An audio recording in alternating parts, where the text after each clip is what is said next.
As 3 meses, yo era un dentista en quien confiaba todo el pueblo de San Miguel de Allende. La gente solia la marmel, doctor de las sonrisa, porc trabajaba hasta alta hora de la noche, arreglaba los dientes de los nino gratis y creía que, mientras vivira con amabilidad, las cosas buenas volverían a ti. Creyezo hasta que la vida misma de Sarrego es sa creencia. En solo una poca semana, él perdí todo. Mi esposa, que una vez prometió caminar por la vida conmigo, me acusó de tener una aventura con una paciente. Mi clínica fut cerrada. Mi reputación quedó manchada. Los amigos me dieron la espalda. Y yo, una vez un doctor respetado, me convertí en un paria, sin hogar, vagando con mi vieja camioneta como mi único refugio restante. Pensé que todo había terminado hasta esa noche en que un hombre con un traje negro se me acercó, presentándose como Mateo Herrera, un abogado. Puso un sobre gruzo sobre la mesa y dijo, sir. Rivera, su tío abuelo ha falsido. Le dejo todo su patrimonio, más de 1.500 millones de pesos. Lo miré fijamente, pensando que debía haber oído mal, pero no, todo era verdad. Y ese fut el comienzo de un nuevo capítulo donde la verdad, la justicia y la amabilidad fueron puestas a prueba una vez más. Hola. Mi nombre es Carlos Rivera. Tengo 33 años y vivo en San Miguel de Allende, Guanajuato, un pequeño pueblo enclavado junto a la presa Allende, donde el frío cala en invierno y las calles brillan con la caranda en primavera. Si me pregunta quién soy, diría que soy un dentista, pero no solo alguien que arregla dientes. Vivo para hacerlo correcto, para devolver la sonrisa a aquello que han olvidado como hacerlo. Mi filosofía es simple, hazlo correcto, sé amable. Puede sonar a cliché, pero ha sido mi principio rector desde el día en que mi padre murió de un ataque al corazón cuando yo tenía 15 años.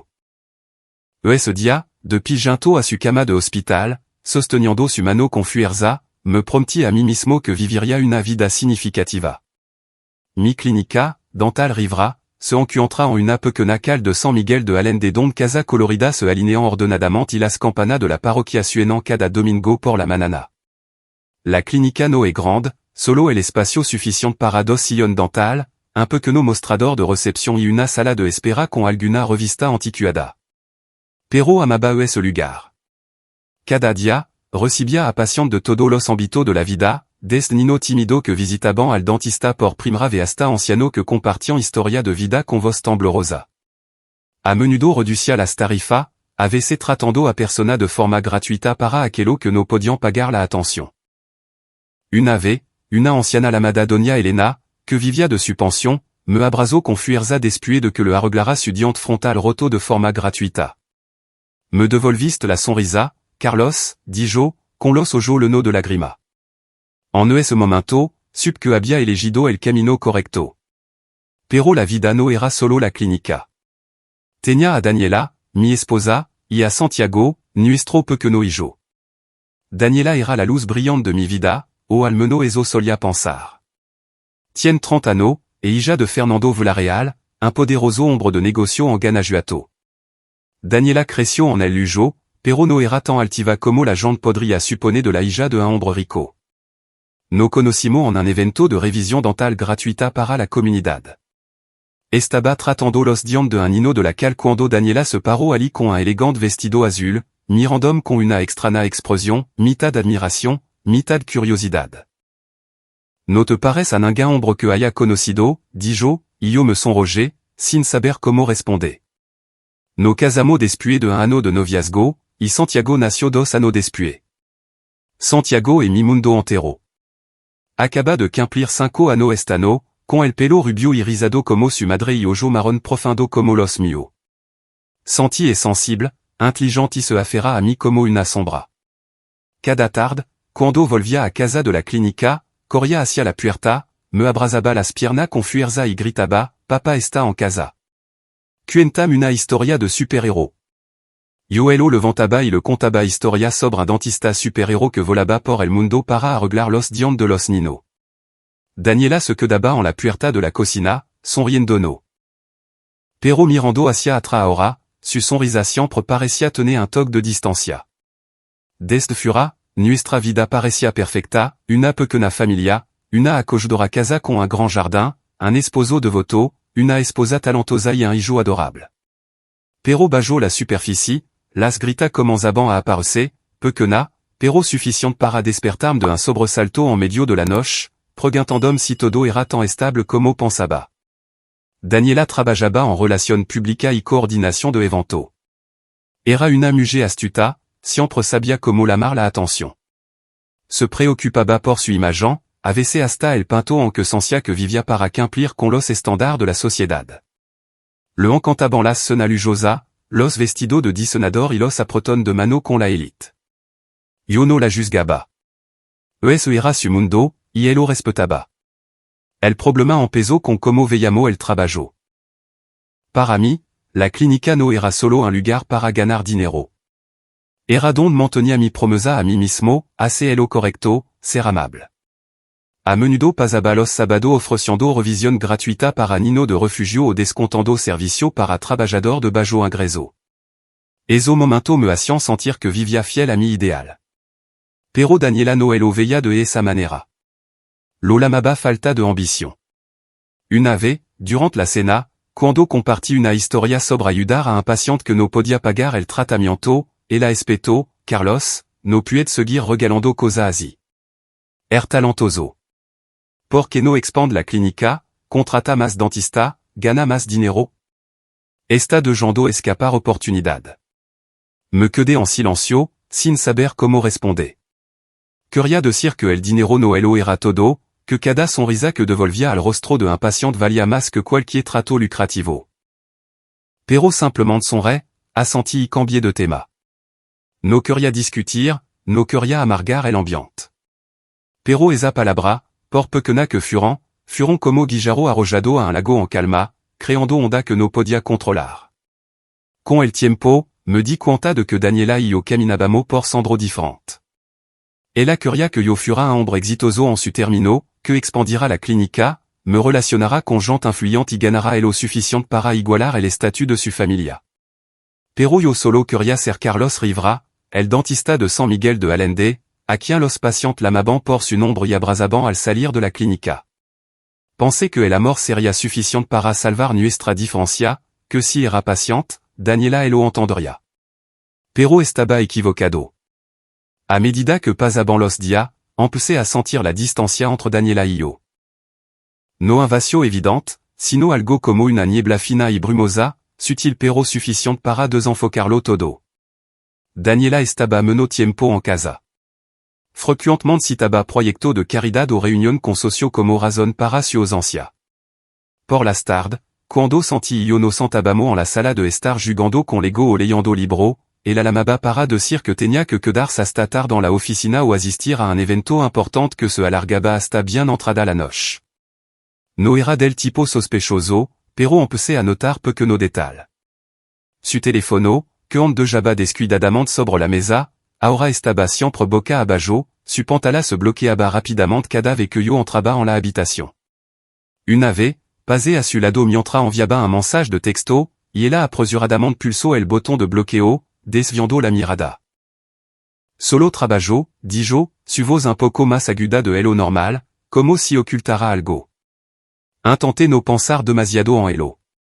Quizá estaba realmente ocupada, me decía.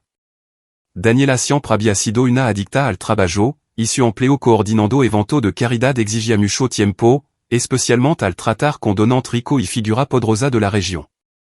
Pero el cambio en su comportamiento era imposible de ignorar. Daniela se volvió irritable, distante, como si Santiago y yo fuéramos mera molestia en su ajetreada vida. Cada vez que mencionaba a Santi como extranaba a su mamá o preguntaba cuando podría llevarlo al parque, ella lo descartaba con un, Carino, esto hasta arriba. Quizá este fin de semana. Pero cuando le gaba el fin de semana, había otra reunión, otro evento, y Santiago se sentaba junto a la ventana, mirando la calle, esperando que su mamá volviera a casa. Entonces instaló nuestra primera pelea de verdad una tarde de viernes. Llegué a casa temprano, con la esperanza de sorprender a Daniela. Había hecho una reserva en un pequeño restaurante que solíamos amar, pensando que una cita nocturna podría acercarnos. Cuando entré en la casa, Daniela estaba en el sofá, con el teléfono pegado a la oreja. Su voz era suave, casi un susurro, con una intimidad que no le había wado en mucho tiempo. Si, LOC. No, no te préoccupe. Lo resolveré. Levantó la vista, me vio de pied en la puerta y su rostro se congeló. Colgó la lamada bruscamente, quasi de jando caer el teléfono. Quien era, pregunté, tratando de mantener la calma, pero mi corazón latía con fuerza. Solo trabajo, respondió, con un tono gélido. Un socio? ¿Qué clase de socio lama a esta hora? No pude contenerme, las palabras salieron de que pudiera pensar. Daniela se levantó de un salto del sofá, con los ojos centelleando de ira. Carlos, ¿qué está haciendo? Sospechando de mí? Solo intentó mantener relación de trabajo, y tu crees que estoy que? En ganandot? Su voz se elevó bruscamente, como si la hubiera ofendido profundamente. Me quedé atónito. Ni siquiera había pensado en la palabra, en ganar, hasta que ella la dijo. No me refería a eso, dis-je, tratando de calmar la situation. Solo quiero saber si está bien. HS estado tan ocupada ultimamente, y estoy preocupado. Pero Daniela no escuchaba. Se dio la vuelta, cruzando los brazos como si se estuviera protegiendo. Siempre era así, Carlos. Siempre pensando que estoy haciendo algo malo. Estoy cansada de tener que explicarlo todo. Se fut furiosa a la habitación, cerrando la puerta de un portazo. Me quedé allí en la sala de estar, sintiéndome como si me hubieran abofeteado. No quería pelear, no quería alejar la masse. Pero su palabra, su reacción, solo profundizaron mi inquietud. Real me estaba haciendo paranoico, o estaba viendo cosa que ella no quería que supiera? Santiago empezó a sentir la tensión. Una tarde, mientras el banaba, me miró con su grand ojo marrón muy abierto. Papa, mamá está enfadada contigo? Lo abracé, tratando de reprimir el dolor en mi pecho. No, campeón. Mamá solo está ocupada. Te quiero mucho. Pero mientras miraba mi reflejo cansado en el espejo, supe que estaba mintiendo, no solo a Santiago, sino a mí mismo. Cada noche, cuando Daniela llegaba tarde a casa, oía su paso, el tintineo de su lavi el sonido de ella deslizando silenciosamente en el vano. Me quedaba acostado en la cama, mirando al techo, tratando de evocar la imagen de la mujer que una vez me miró con admiración, que dijo que yo era el hombre más extraordinario que había conocido. Pero todo lo que podía ver era la creciente distancia, los secretos que no compartía. Traté de aferrarme, de creer que todo era un malentendido, que nuestro amor era lo suficientemente fuerte para superar esto. Pero entonces, lo que más temía se derrumbó como una tormenta, arrasando con todo lo que creía que era para siempre. Esa manana, una manana fresca de principio de invierno cuando una llovizna fría comenzó a caer sobre las calles de San Miguel de Allende, todo se desmoronó. Regresé de la clínica con el corazón apesadumbrado. Santiago había estado en la guardería todo el día, y planeaba recogerlo temprano para que pudiéramos en Argento. Pero cuando abrí la puerta, la casa estaba inquietantemente silenciosa.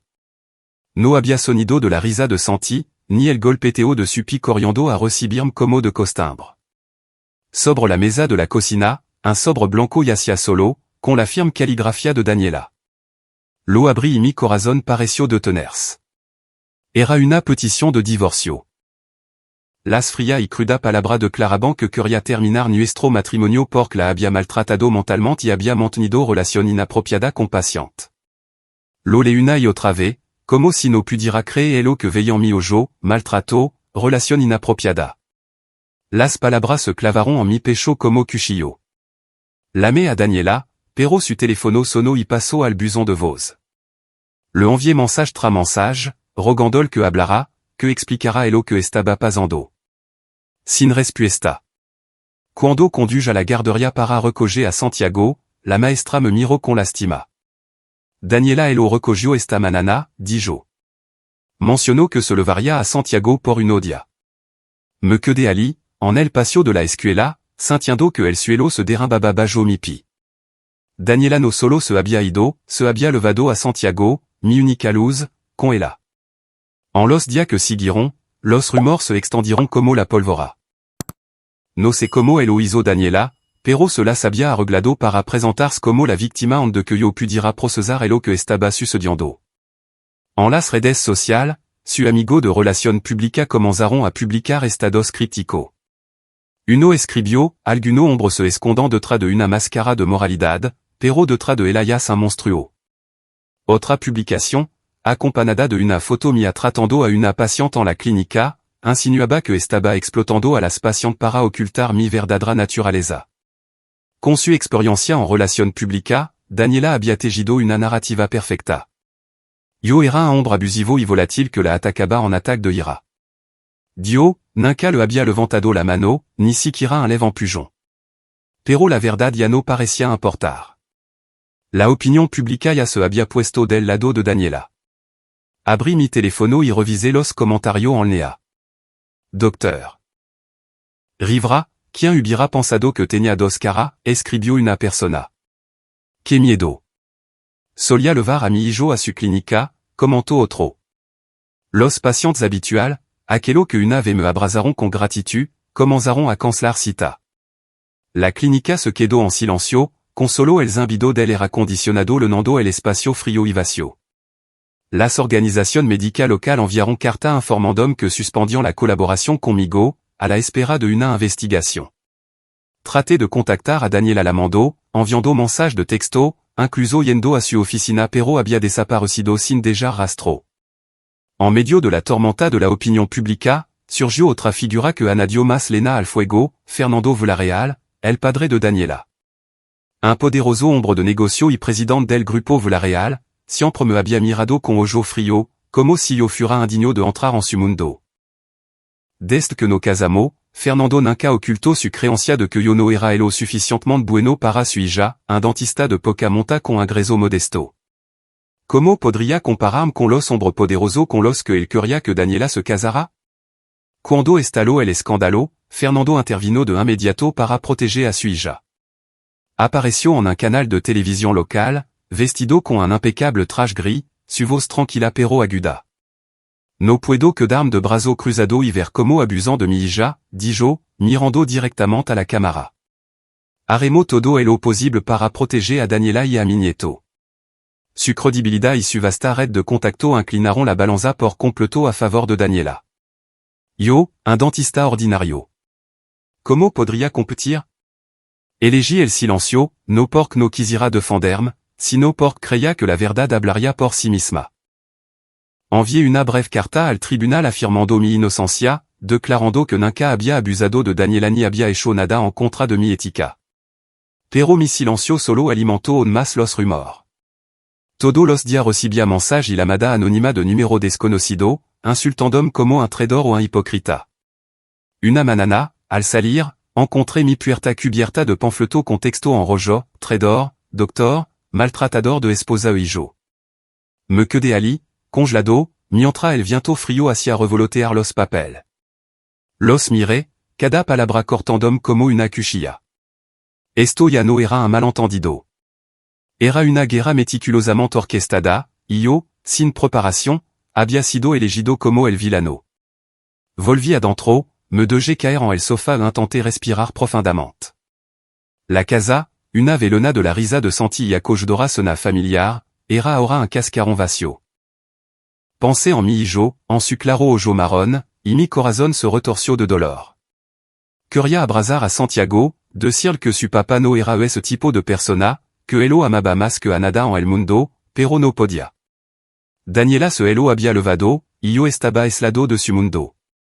Esa noche, me senté en la sala de estar, la tenue luz proyectando sombra sobre las fotos familiares que colgaban de la pared.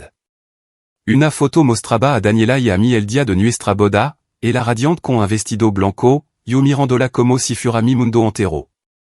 Otra capturaba a Santiago a los 3 años, subido a mi hombro en el parque, sonriendo de oreja a oreja. Quería llorar, pero no podía. No salían lágrimas, solo un dolor seco y ahogado en mi garganta. Había intentado construir una familia, una vida decente, pero ahora todo se estaba desmoronando y no sabía cómo salvarlo. Al día siguiente, un sobre marrón fut deslizado por debajo de la puerta. Lo abrí, como un puñetazo en el pecho, era una carta del Colegio de Odontologo de Guanajuato notificandum que mi licencia para ejercer estaba suspendida temporalmente. Habían convocado una reunión de emergencia basada en la queja de Daniela y los rumores que se extendían en las redes sociales. Durant la investigación, decía la carta, el doctor Carlos Rivera tiene prohibido ejercer la odontología. La ley una y otra vez, con las manos temblando, como si las palabras pudieran cambiar si las miraba el tiempo suficiente. Pero permanecieron allí, fría e implacable, como un veredicto. Ese mismo día, llegó otra notificación del tribunal. Mi derecho de visita a Santiago fueron revocado temporalmente, citando, garantizar la seguridad del niño. Me quedé en la sala de estar, sosteniendo en voz papel, sintiendo como si el mundo entero me hubiera dado la espalda. La clínica, a la que una vez la mi segundo hogar, se convirtió rápidamente en un recuerdo lejano.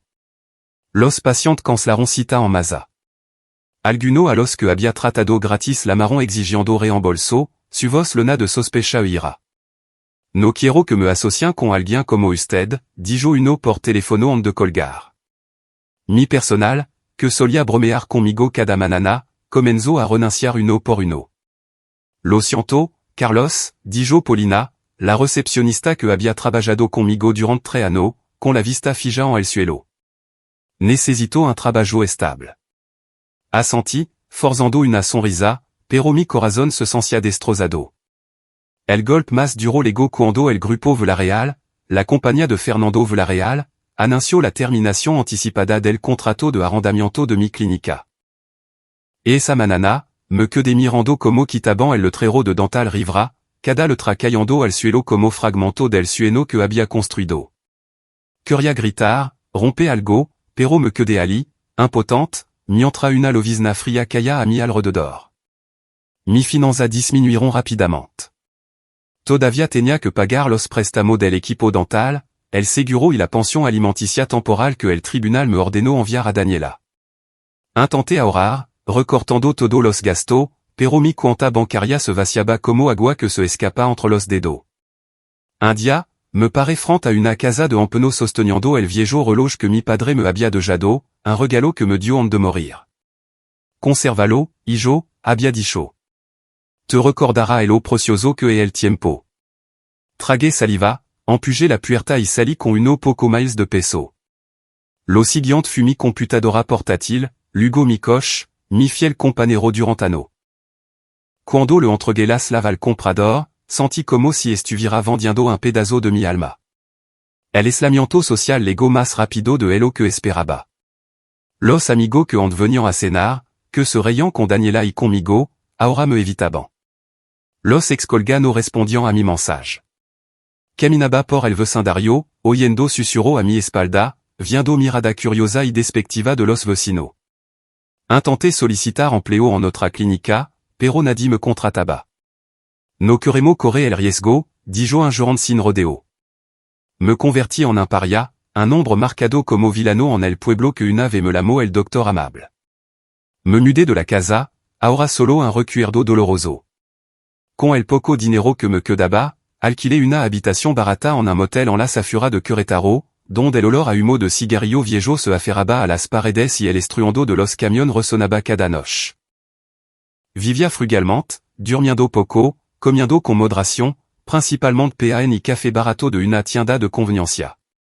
Pero cada manana, todavía me afeitaba pulcramente y me ponía una camisa limpia, como si me aferrara a mi último ápice de dignidad. Me miraba en el espejo, intentando sonreír, pero el hombre que me devolvía la mirada era apenas una sombra de quien solía ser. En eso dia oscuro, mi madre, Isabel Rivera, era la única luz que quedaba. Vivía sola en una pequeña casa en la zona rural de Oaxaca, un hogar que ella y mi padre habían construido juntos. Era una mujer gentille y recta que siempre creyó que la bondad triunfaría sobre todo. Cuando mi padre murió de un ataque al corazón, ella fut mi roca, enseñándome que incluso si el mundo te da la espalda, debes mantenerte erguido. Me llamaba para ver cómo estaba, su calidad voz le gando a través del teléfono. Carlos, ¿está bien? ¿Has estado ocupado últimamente? Me mordí el labio, tratando de mantener la voz firme. ¿Estoy bien, mamá? Solo ocupado con la clínica. Y-tu? Menti, no queriendo que se preoccupara, no queriendo que supira que el hijo del que estaba tan orgullosa ahora vivia como un fracasado. Ella me creyó, riendo suavemente por teléfono. Tomate un descanso. No trabalho demasiado. Assenti, aunque no podia verme, y colgué con el corazón apesadumbrado. Pero ni siquiera el motel era un lugar en el que pudiera quedar mucho tiempo. Una tarde, después de un día de vagar en busca de trabajo, el dueño del motel me esperaba en la puerta. Leva 3 semanas de retraso en el alquiler, dijo, con voz plana. Paga o largat. Intenté explicarle, prometiendo pagar pronto, pero el simplement negó con la cabeza y arrojó mi malta a fura. Me que de bajo la lluvia, mirando mi pertenencia empapada, sintiendo como si me hubieran despojado de mi último gramo de dignidad. Arrastré la malta hasta mi vieja camioneta, el único que tenía. Me subí al asiento, me acurruqué bajo una delgada manta y escuché el golpeteo de la lluvia en el techo. En la oscuridad, abrí la malta y saqué mi amarillo título de odontología. Su marco de madera estaba agritado en una esquina. Pasé los dedos sobre él, recordando el día en que lo recibí, cuando mi madre me abrazó, radiante de orgullo. Ahora solo era un hombre sin hogar, durmiendo en una camioneta bajo la lluvia, sosteniendo un diploma inútil. Et esa noche, la lluvia cayó sin tregua, como si el cielo l'orara por mí. Me acosté en la camioneta, escuchando el golpeteo del agua contra las ventanas, sintiendo que había tocado fondo. En solo unos meses, había pasado de ser un médico respetado, un esposo y un padre a un paria, rechazado por el pueblo. Pensé en Santiago, en su ojo claro, y me pregunté si extrañaba a su papá, si creía las mentiras sobre mí. Pensé en mi madre, en su casa en Oaxaca, y mi corazón se dolió, imaginando el devastada que estaría si supiera la verdad. Cerré los ojos, tratando de dormir, pero el sueño no lo gaba. Solo el dolor, frío y agudo, se aferraba a mí como un compañero inseparable. En los días que siguieron, que en la indigencia, una palabra que nunca imaginé que se aplicaría a mí. Mi vieja camioneta, el último vestigio de mi posesión, se convirtió en mi hogar improvisado. Cada noche, aparcaba en un rincón apartado cerca del bord del bosque, donde las luz de la cal no le gaban, y me acurrucaba bajo una manta delgada y reda. Las noches de invierno en el centro de México eran gélidas, mi aliento empanaba las ventanas de la camioneta. Me abrazaba con fuerza, tratando de conservar algo de calor. Pero el frío no era solo por el clima, venía de dentro, de un vacío que se sentía como si el mundo entero me hubiera dado la espalda. Mi vida se había convertido en una serie de días sombríos y arrastrado. Sin trabajo, sin amigo, sin un lugar al que la mar hogar. Cada mañana, me despertaba con el sonido del viento silbando a través de las gritas de las puertas de la camioneta, con el cuerpo rígido por dormir en una posición encogida. Salía de la camioneta y caminaba por las calles de San Miguel de Allende, una ave tan familiar como mi propio aliento, ahora un laberinto ajeno. Hacia trabajo esporádico, lavar plato en fonda, barrer la entrada de las tiendas, o incluso recoger basura en el parque, solo para juntar uno poco peso para pear o una taza de café caliente. Una vez, el dueño de una fonda me miró, su ojo parpadeando con lastima. Usted era doctor, verdad, preguntó. Assenti, no dije nada y me di la vuelta antes de que pudiera preguntar más.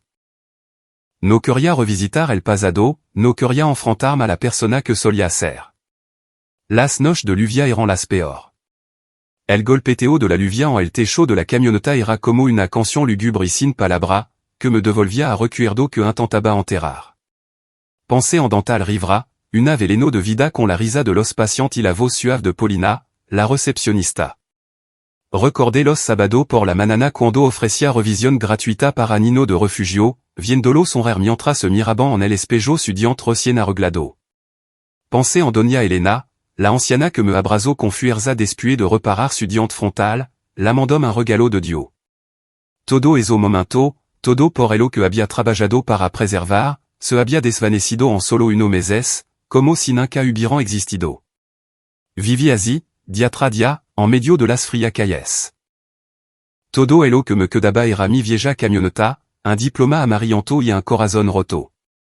Una tarde de final de invierno, mientra e la tarde se pintaba la presa alende en tono de rojo, estacioné mi camioneta en un camino estrecho cerca de la orilla. El viento frío traía el aroma de la tierra mojada y el agudo mordisco del invierno del val. Me senté en el asiento del conductor, mirando el agua resplandeciente, con la mano aferrada a mi teléfono. Había abierto el contacto de mi madre, el número de Isabel, una docena de veces, pero cada vez mi dedo dudaba. Quería llamar y decirle que iría a visitarla, pero no podía. Me dis-je a mí mismo que una vez que encontrara un trabajo, una vez que me recuperara, iría a verla, con la cabeza en alto, como ella me enseñó. Pero hoy, como todos los días, simplement me quedé allí, perdido en un enredo de pensamiento sin salida. Entonces, un golpe en la ventana me sobresaltó. Levanté la vista ici a un hombre alto y delgado de pie a fura, vestido con un traje gris impecablement entalado. No parecía alguien de la zona, demasiado pulcro, demasiado refinado para esta calles rustica. Bajé la ventana un poco, receloso. Docteur Carlos Rivera, pregunto, su voz profunda y clara. Assenti, mi corazón acelerado. Nadie me había llamado, doctor, desde que me suspendiront la licencia. Soit Mateo Herrera, continuó, entregandome una impecable tarjeta de visita blanca. Abogado que representa al Sir Julián Rivera, el hermano de su madre, su tío abuelo. Me quedé helado, como si hubiera escuchado palabra de otro mundo. Tío abuelo? Julián Rivera, repetí, con la voz ronca. Mi madre nunca había mencionado a un hermano llamado Julián. Todo lo que sabía era que había crecido en una familia pequeña, y mi padre era la única persona de la que hablaba con amor y pesar. Mateo Herrera esbozó una leve sonrisa, como si hubiera anticipado mi reacción. Entiendo su sorpresa, pero el Sir Julián le dejó algo. ¿Puedo entrar para discutirlo?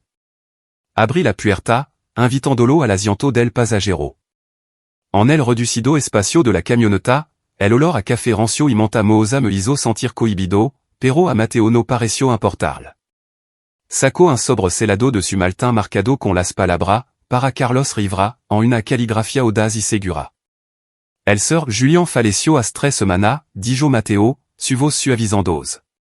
Le dejó todo su patrimonio y las acciones de su empresa, valorado en más de 1.500 millones de pesos. Y esta es una carta que escribió específicamente para usted. Tomé el sobre, mi mano temblaba tanto que casi lo dejó caer. 1.500 millones de pesos. Julián Rivera. Parecía un sueno, pero el frío asiento de la camioneta y la mirada seria de Mateo me anclaron en la realidad. Nunca he oído hablar de él, susurré, mi voz falando. Mi madre. Nunca mencionó a un hermano. Mateo asintió, como si estuviera preparado para la pregunta.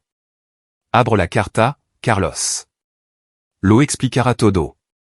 Rompí el sobre, con el corazón palpitante. Dentro había una gruesa hoja de papel, escrita a mano, sepulcral y llena de emoción. Empecé a leer, y cada frase, cada palabra, desvelaba un mundo que nunca había conocido. Carlos, mi sobrino, comenzaba la carta. Para cuando leas esto, ya no estaré en este mundo. Soy Julián Rivera, el hermano de tu madre, Isabel. Puede que nunca haya oído hablar de mí, y no te culpo. La vida me arrancó de nuestra familia, pero ahora quiero mandarlo de la única manera que puedo. Julián relató que de joven emigró a Estados Unidos y fue reclutado para servir como veterano en la guerra de Vietnam. Una explosión lo dejó con un grave trastorno de estrés postraumático, TEPT, y pérdida de memoria, cortando su lazo con su familia. Todo, incluida mi madre, creyeron que había muerto. Pero Julián sobrevivió, vagando a través de anneaux de soldad, inseguro de su propia identidad. Se abrió camino desde el trabajo manual hasta convertirse en un exitoso empresario en transport y bienes, construyendo un imperio de millones. Sin embargo, nunca olvidó la sensación de ser olvidado, abandonado por el mundo. Meses en de mi muerte, escribió, comencé a recuperar mi recuerdo a través de un tratamiento. Recordé a Isabel, mi hermana pequeña, que solía cantar canción folclórica toda las tardes. Regresé a Oaxaca y me reuní con ella después de más de 40 años. Fue el día más feliz de mi vida. Y a través de Isabel, sub de ti, Carlos, el dentista que vive para la bonda, que elo perdió todo pero on se afera a un corazón honesto. Y una posa, con lagrima asomando. Julián me había estado observando en secreto, sin mi conocimiento. Escribió que había visitado Dental Rivera, haciendo pasar por un paciente común para hacerse una revisión dental. No me recordaría, escribió. Pero recuerdo la mirada en tuojo cuando hablaste con un paciente pobre, la mirada de alguien que cree que la bonda puede cambiar el mundo. Sabía sobre mi matrimonio roto, las acusaciones de Daniela y como la comunidad se había vuelto en mi contra. Y escribió que estaba orgulloso de mí por no doblegar ante la adversidad. Tango un hijo, continuaba la carta. Pero no es digno de elo que dejo atrás. Es codicioso, desagradecido, vive solo para sí mismo. Así que te elijo a ti, Carlos. Er el único heredero que leva el espíritu de los Rivera, el espíritu de la bonda y la integridad. Te dejo todo mi patrimonio, pero con una condición, debes cuidar de tu madre, Isabel, por el resto de su vida, y usar parte de la fortuna para ayudar a los olvidados por la sociedad, veterano, huérfano, gente como yo fui una vez. Doblé la carta, con lagrima corriendo por mi mejilla. Por primera vez en meses, sentí un débil destello de luz perforando la oscuridad. Mateo Herrera, sentado a mi lado, me puso una mano en el hombro. Sé que esto es difícil de creer, Carlos, dijo. Pero el Sir Julián lo preparó todo meticulosamente. Este es un testamento legal, y te ayudaré a completar el proceso de herencia. Aquí tien mi tarjeta. Ven a mi oficina en Ciudad de México cuando esté listo. Sostuve la tarjeta de visita, mi mandando vuelta. 1.500 millones de pesos. Un tío que nunca conocí. Miré hacia la presa donde el atardecer se desvanecía y sentí como si la vida acabara de abrir un nuevo camino. Pero no estaba seguro de tener la fuerza para recorrerlo. Pensé en mi madre, en su emotivo reencuentro con Julián, y mi corazón se llenó de calidez.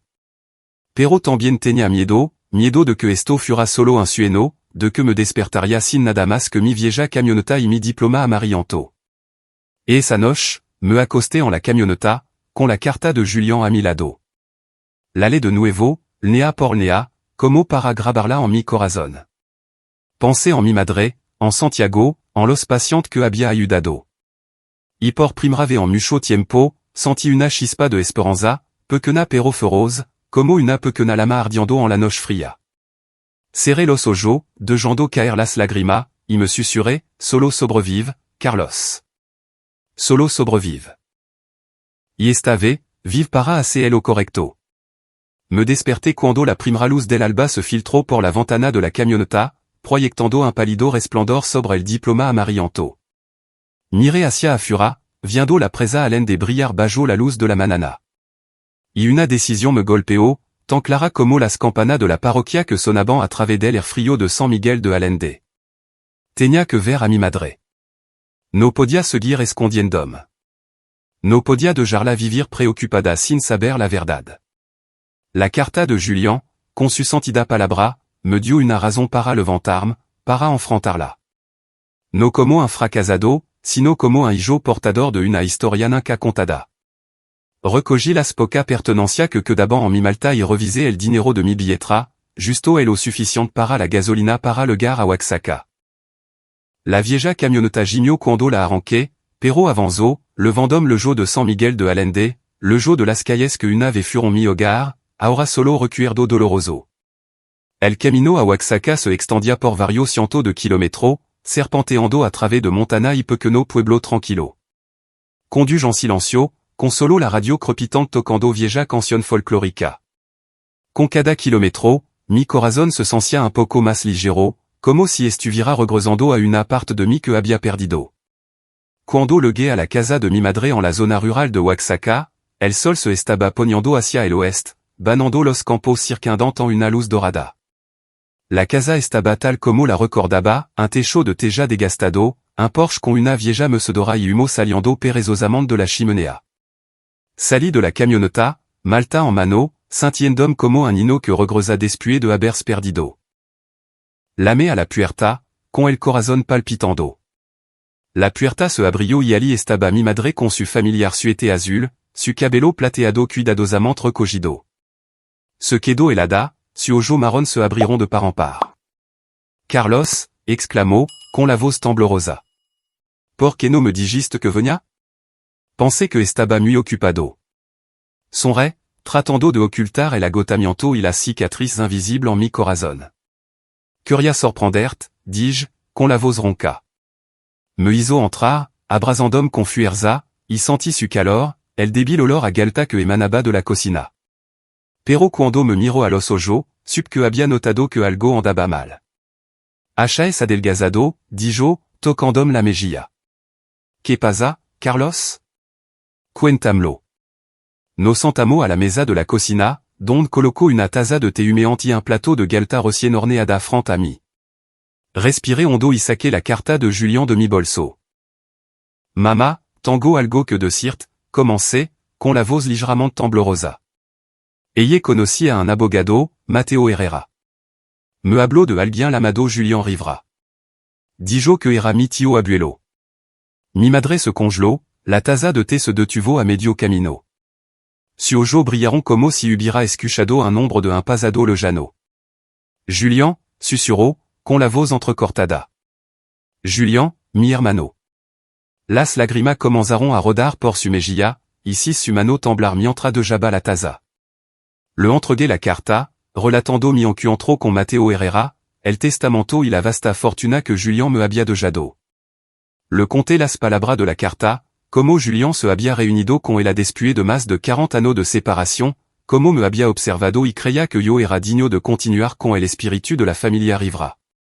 Mi madre se sentó en silencio, escuchando cada palabra, con lágrimas corriendo por su rostro. Cuando terminé, se levantó y se dirigió a una vieja caja de madera en la estantería. La abrió y sacó una fotografía descolorida en blanco y negro. En ella, una joven, mi madre, de solo 18 años, estaba de pie junto a un joven alto con uniforme militar. Elle sonreía, con la mano en su hombro, su ojo brillante de orgullo. Este Julián, dijo, con la voz ahogada. Mi hermano. El día que se fue a Estados Unidos, yo solo tenía 18 años. Luego perdimos contacto y recibimos una notificación de su muerte en la guerra. Nadie pensó que estuviera vivo. Guardé esta foto durante 40 años como una forma de recordarlo. Compartió la historia de su pasado, su voz subiendo y bajando como si reviviera aquel día. Julián era el hermano que admiraba, el que la protegía, el que le enseñó a atar los zapatos y a cantar canción folclórica. Cuando se fue al norte, prometió volver, diciendo que quería hacerlo correcto por la familia. Después de la notificación de su muerte, la familia quedó destrozada, y mi madre tuvo que superar su dolor sola, criandome sin ayuda después de la muerte de mi padre. Nunca pensé que él volvería a ver, dijo, acariciando suavemente la foto. Pero a sus 9 meses, apareció en mi puerta con un traje sencillo.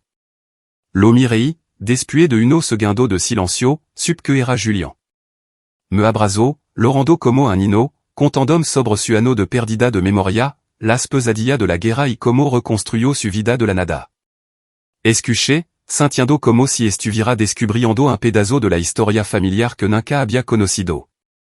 Mi madre dijo que Julián había pasado un día entero en la casa, sentado junto a la chimenea, relatando su viaje desde un veterano que olvidó su propio nombre hasta un exitoso empresario.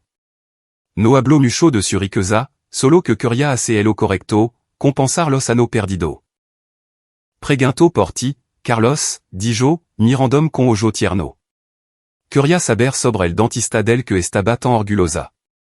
Le conté sobre tu clínica, tu amabilidad, y él solo sonrió, diciendo, eras la esperanza de la familia. Incliné la cabeza, sintiendo una mezcla de dolor y calidez. Estaba avergonzado de los últimos meses, viviendo como un indigente, demasiado asustado para enfrentarla. Pero ahora, sentado en esta familiar casa, sentí una fuerza renovada. Le conté a mi madre la verdad sobre mi matrimonio roto, las acusaciones de Daniela y cómo él había perdido todo. Escuchó sin juzgar, sosteniendo mi mano con fuerza, tal como él hacía cuando era niño. Hermi y yo, dijo con firmeza. Y sé que era un buen hombre. Pas el que pas, siendo Carlos Rivera, el que siempre hace lo correcto. Et esa noche, nos sentamos junto a la chimenea, las llamas crepitant iluminando el rostro de mi madre, destacando las líneas grabadas por el tiempo. Afura, lo visnaba suavemente, cubriendo los campos. Mirez la pared donde mi madre había colgado la vieja foto de ella y Julián. En la penumbra, senti clairement que la sangrila bonda podiam trascender incluso la guerra y el tiempo. Pensé en el testamento de Julián, la responsabilidad que me confió de cuidar a mi madre y ayudar a los olvidado por la sociedad. Y por primera vez en meses, no me senti solo. Tenía a mi madre, el recuerdo de Julián y la oportunidad de empezar de nuevo. Los días que siguieron en Oaxaca los pasé con mi madre, saboreando momento sencillo que pensé que había perdido para siempre.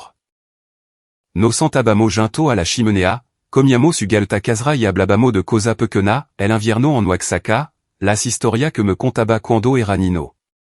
Pero en el fondo, sabía que no podía quedar para siempre.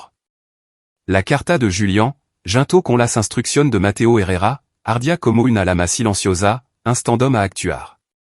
Necesitaba ir a Ciudad de México, finalizar el proceso de herencia y enfrentar la responsabilidad que Julián me había confiado.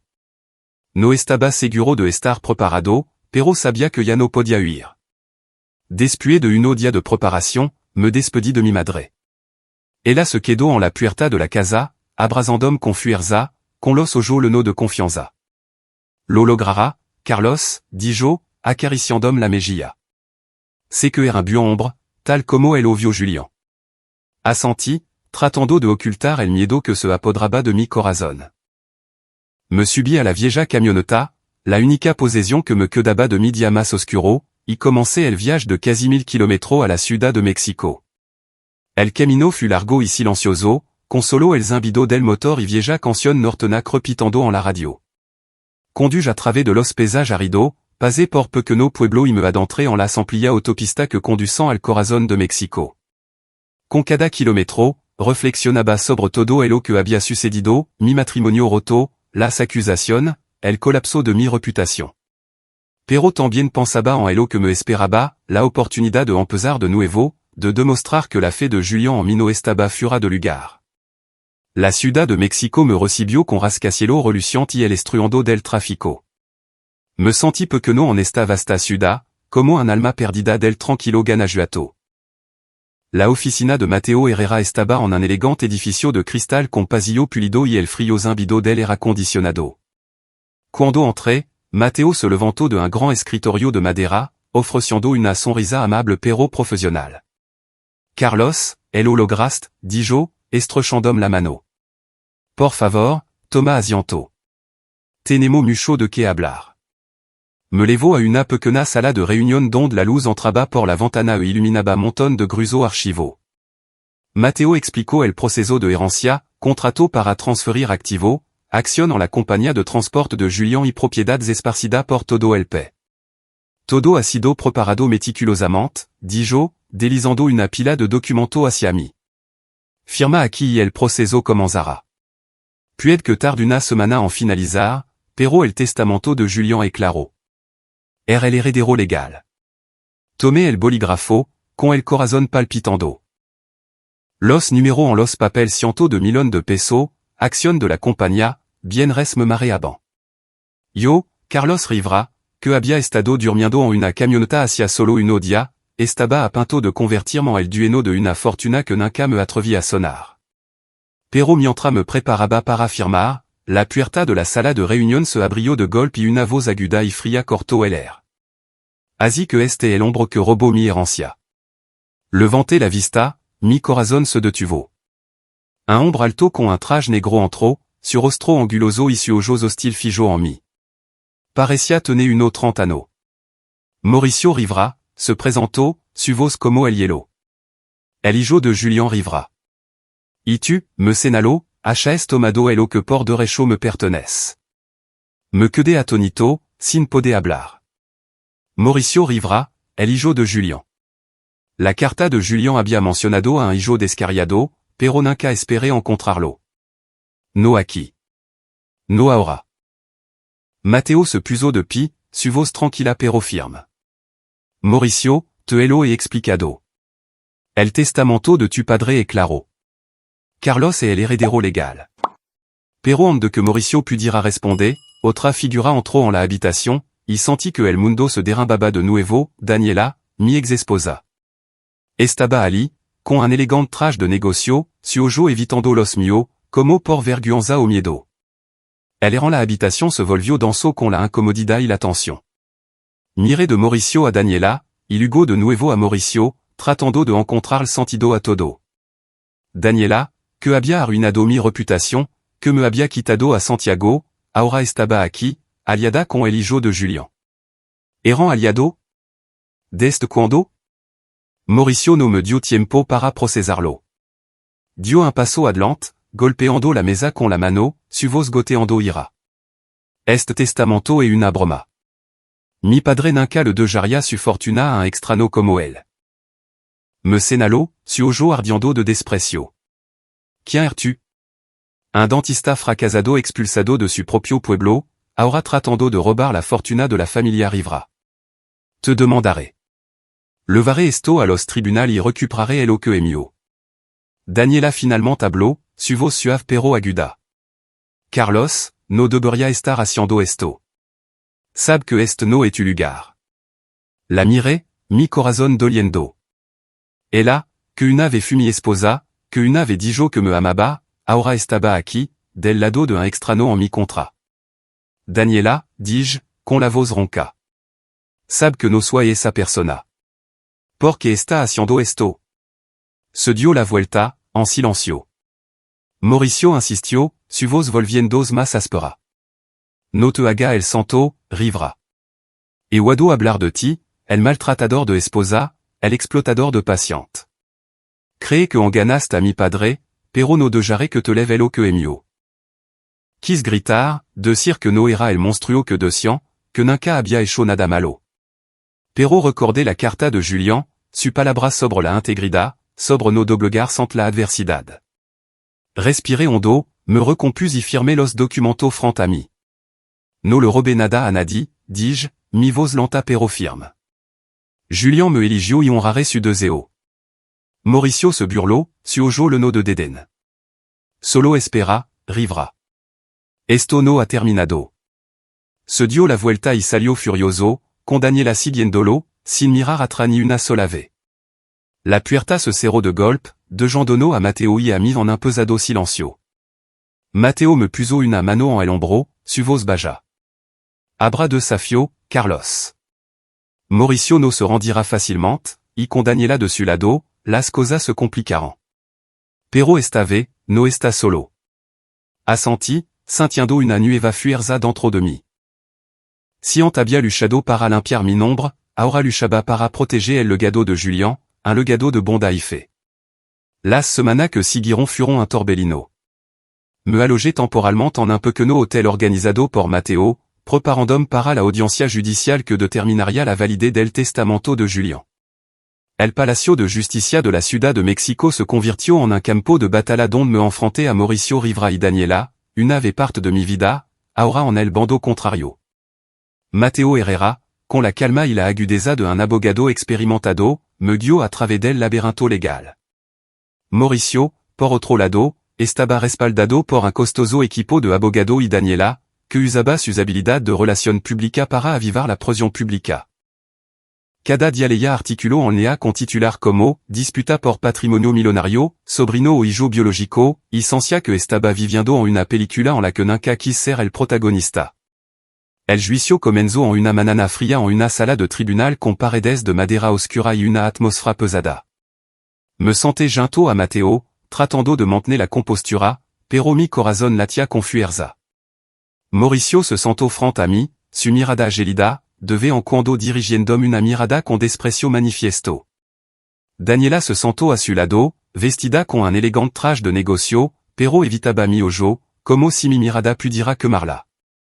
La jueza, una mujer mayor con rostro severo, golpeó su mazo para abrir el procedimiento, y la batalla comenzó.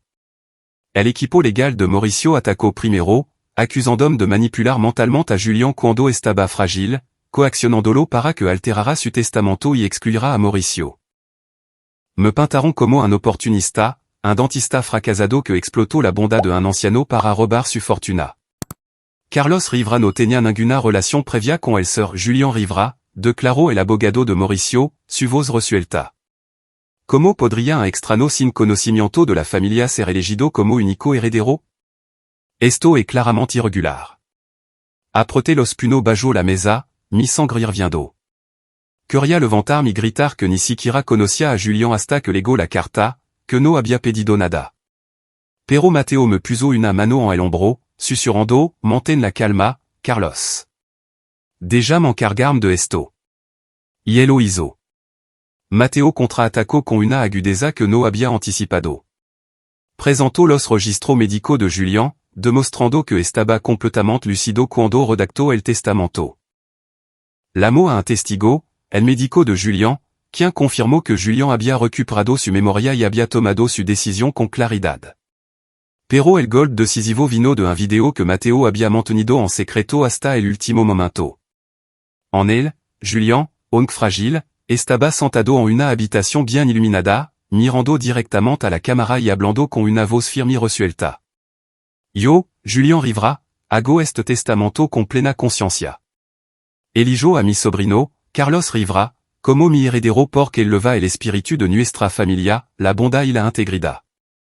Mi hijo, Mauricio, me ha decepcionado.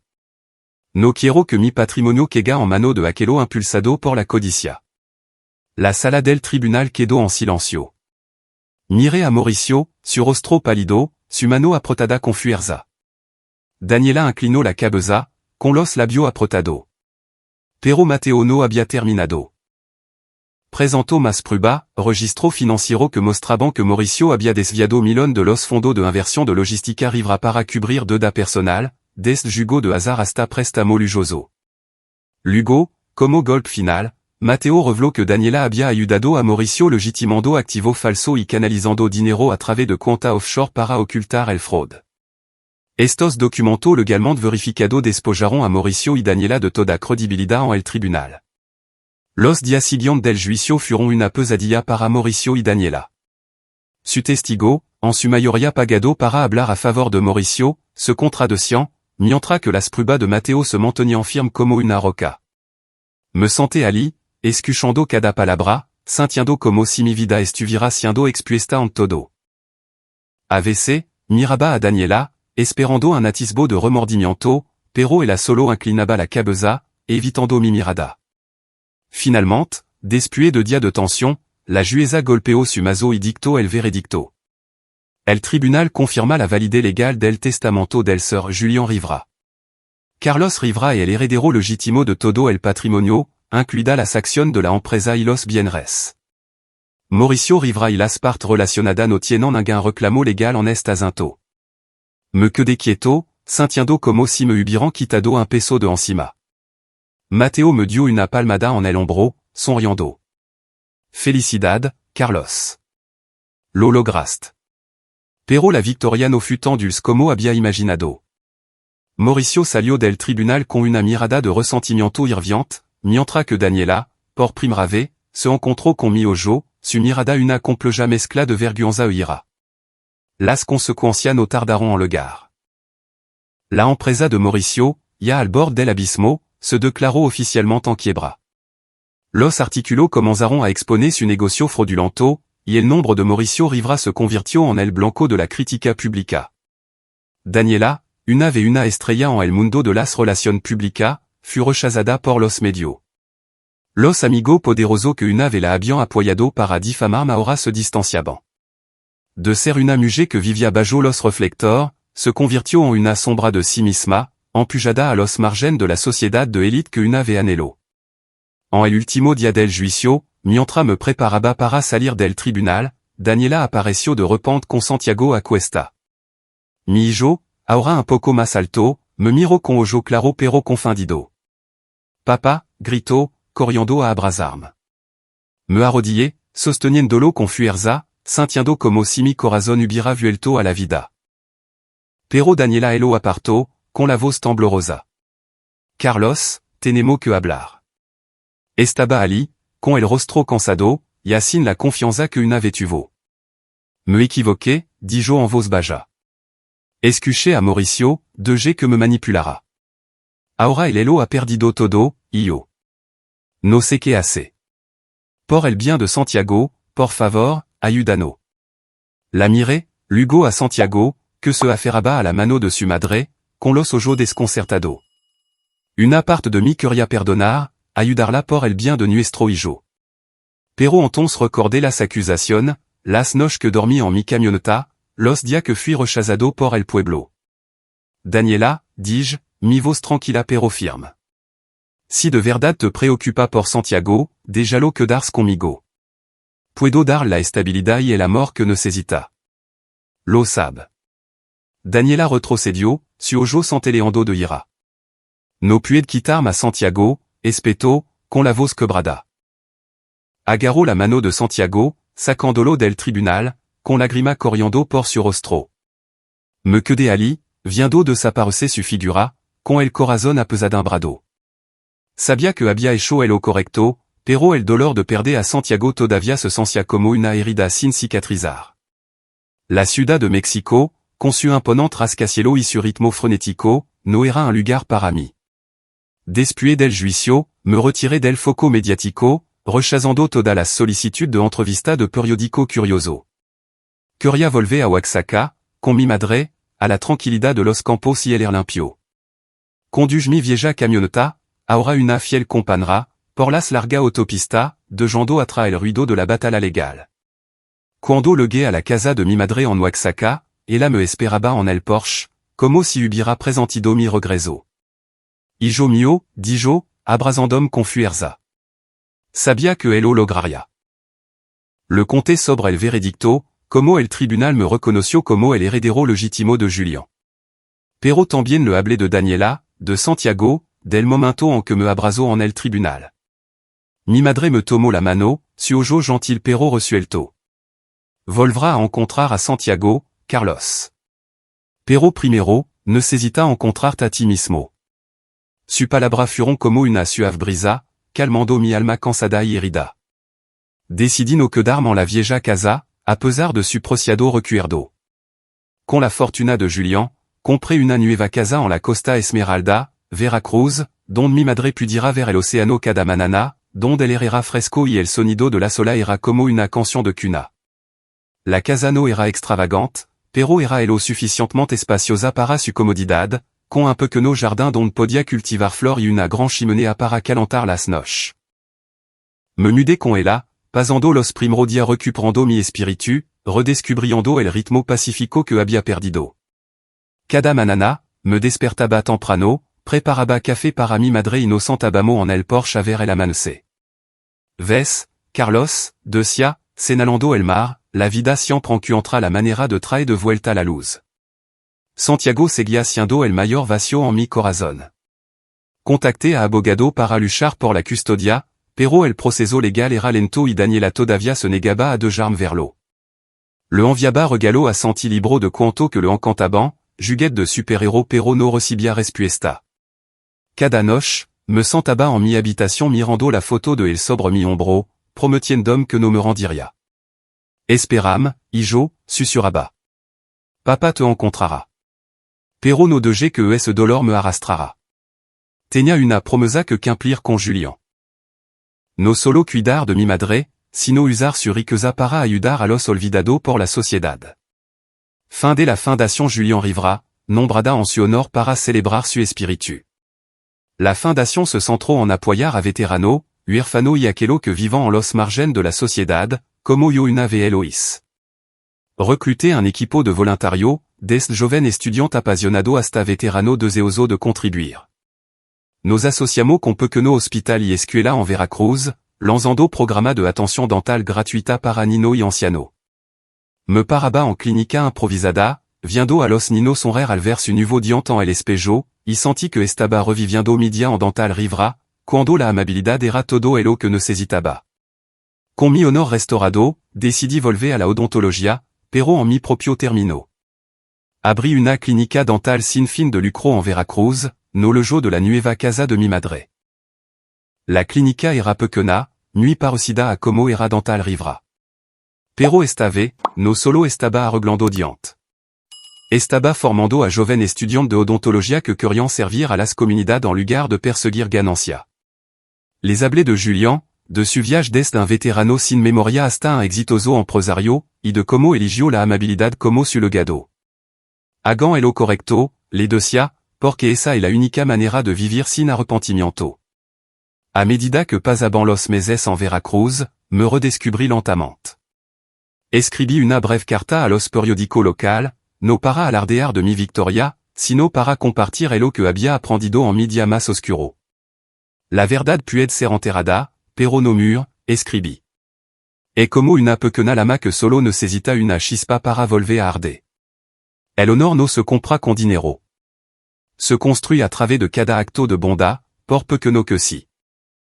El perdono es debilidad. Et el paso final hacia la libertad.